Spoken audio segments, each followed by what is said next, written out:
आनंदम प्रणाम। पतंजलि योग दर्शन का अगला 51वां सूत्र बहुत महत्वपूर्ण है और कुछ यहाँ पे कुछ लोग विवाद भी करते हैं कि भाई ये पतंजलि ने नहीं बोला है, बट जो केवल कुंभ की बात होती है ये ऑटोमेटिक कब होने लगता है। आप प्रयत्न कर रहे हो, अभ्यास कर रहे हो, बहुत एफर्ट लग रहा है। हमने पिछले 50वां सूत्र में बात करी थी, देश काल संख्या वो सब बात करी थी। तो जो अगला सूत्र है जो उसमें कोई देश काल नहीं है, कोई संख्या नहीं है, वो डिटेल में इस सूत्र में हम बताएंगे। पहले सूत्र को कोट करते हैं। बाह्य अभ्यंतर विषया छेपी चतुर्थः। हमने पिछले सूत्र में 50वें सूत्र में बताया था कि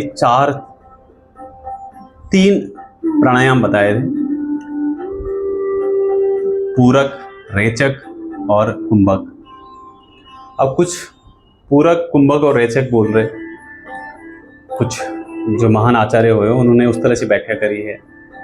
अब जब वो तीनों होने लगते हैं, अब उसमें आपको देश मतलब किस एरिया में होता है, नाभि में होता है, कंठ पे होता है, नासिकाग्र पे होता है, नोजल पैसेज पे होता है, थ्रोट पे होता है, निबल पे होता है, तो कहाँ पे आपको फील हो रहा है? देश मतलब काल, मतलब किस समय पे कहाँ कर रहे हो, मतलब आपकी एज क्या है, आपका समय क्या है, सुबह कर रहे हो, शाम को कर रहे हो, स्वस्थ हो, बीमार हो, किससे कर रहे हो आपको।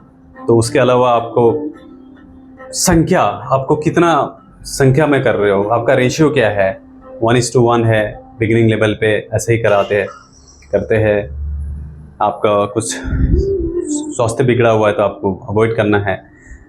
आपको प्रॉपर उस स्टेज पे आने के लिए, आपको उच्च स्फूर्ति के साधक बनने के लिए 20-80-40 का जो रेशियो है वो उतना रिपीटेशन होना चाहिए, उतना राउंड होना चाहिए। और उसका जो प्रॉपर 1:4:2 है, मतलब जितना समय पे लिया उससे 4 गुना समय पे उसको होल्ड किया, और फिर जब छोड़ने के बाद उसको 2 गुना समय पे लिया। वो 4 काउंट पे ब्रेथ ली, 16 काउंट तक मैंने होल्ड करी,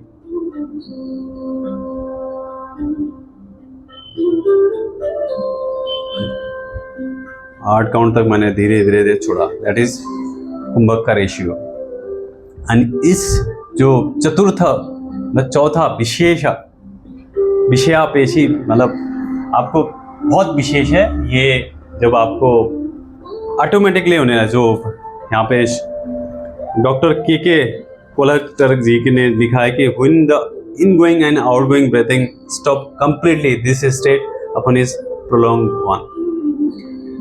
कोई आपने प्रयत्न नहीं किया, सांस जा रही थी, सांस आ रही थी, आपको पता ही नहीं चला आप अंदर है सांस या बाहर है, पता ही नहीं चला। वही आपकी वो स्टेज है, वही चतुर्थ कुंभक विशेष है। और यहाँ पे ओशो जी कहते हैं कि ये चतुर्थ कुंभक कुछ नहीं है, नल ने कुछ तो भी बोला है। वो कहते हैं कि ये विपासना का स्टेज है, इस पर तो विपासना की बात कर रहे हैं ओशो। स्वामी हृदयानंद जी का जो कोट है वो कहते हैं कि ये स्तंभ वृत्ति है। स्वामी प्रभादानंद जो है बहुत भक्ति योग के महान आचार्य हुए, वो कहते हैं कि ये भक्ति योग में the devotee enter the 4th pranayama and can remain in that stage for the house together. तो ये स्टेज आपको तब आएगी जब आप उस स्टेज पे पहुंचेंगे। उसके लिए आपको यम के अंदर वो 5 चीज़ों का अभ्यास, नियम के अंदर वो 5 चीज़ों का अभ्यास, आसन का, उस आसन के अंदर 5 आसनों का, उन जो स्थिर सुगम आसनम,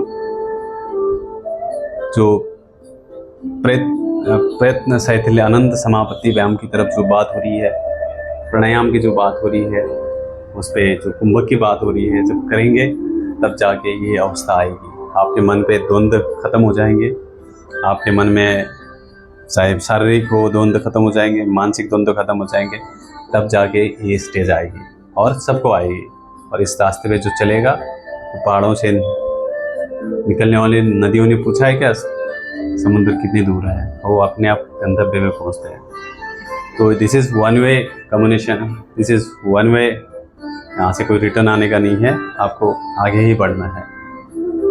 उम्मीद करते हैं कि जैसे आसन सिद्धि में एक जैन परंपरा के, जो जापानीज ट्रेडिशन के जैन परंपरा में 6 घंटे एक पोस्चर पे बैठना है, तब जाके आसन सिद्धि होती है, तब जाके आप उस मेडिटेशन के लायक बनते हैं।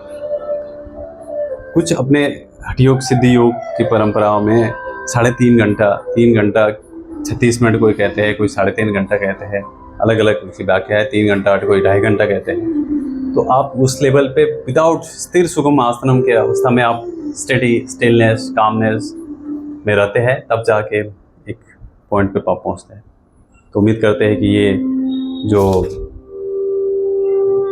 बाह्य अभ्यंतर विशेष है, अपनी चतुर्थ में आप पहुँचें और धीरे धीरे आगे बढ़े। अगले सूत्र में मिलते हैं। आनंदम प्रणाम।